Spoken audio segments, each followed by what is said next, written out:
Taon-taon man ang pagdiriwang ng Valentine's Day, may mga bagong uso tulad ng dating slang o mga salitang may kinalaman sa pakikipag-date at pakikipagrelasyon. Alam kaya ito ng mga kapuso natin? Parang sinasakal.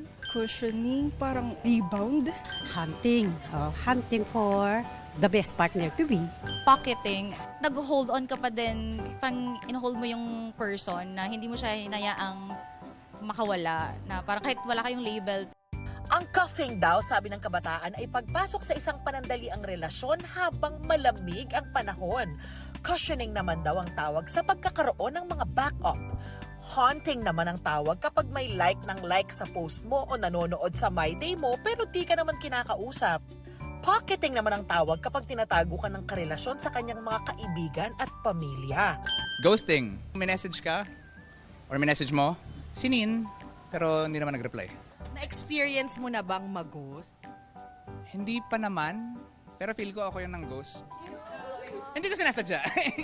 Love bombing, yung bobombahin ka muna ng efforts and all sa una, pero sa huli, parang papabayaan ka na lang.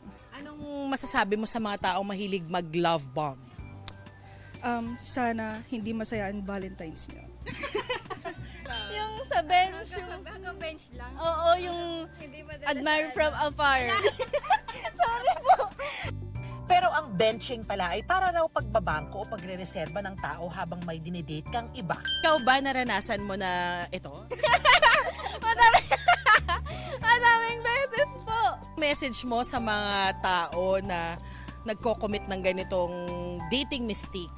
Pag hindi kasi sure, huwag nang manggulo. At dahil na-bench na nga ng maraming beses, self-love muna raw si Claire ngayong Valentine's Day. Bakit mo napiling bigyan yung sarili mo ng flowers? Kasi deserve ko. Yes, I've been through a lot. Ayon sa isang sociologist, hindi naman na raw bago ang pag-imbento o pagkauso ng mga salitang may kinalaman sa dating o sa pakikipagrelasyon.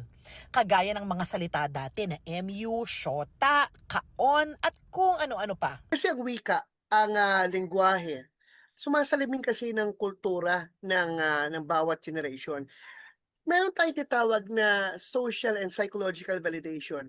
Kasi yung experiences mo nilalagyan mo ng terms para nagiging valid yung nararamdaman mo.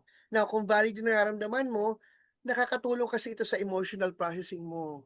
Kaya nilalagyan mo ng label yung bawat nararamdaman mo. Nakakahanap ka ng community na meron kayong pare-parehong experience. Marami mang mausong dating slang, babalik at babalik pa rin tayo sa mga salitang sentro ng pagdiriwang ngayong araw. Yan ay ang love o pagmamahalan. Pero ang pinakamahalaga naman ay hindi yung sinasabi, kung paano mo ito ipinaparamdam. Para sa GMA Integrated News, Darlene Kai, nakatutok 24 oras.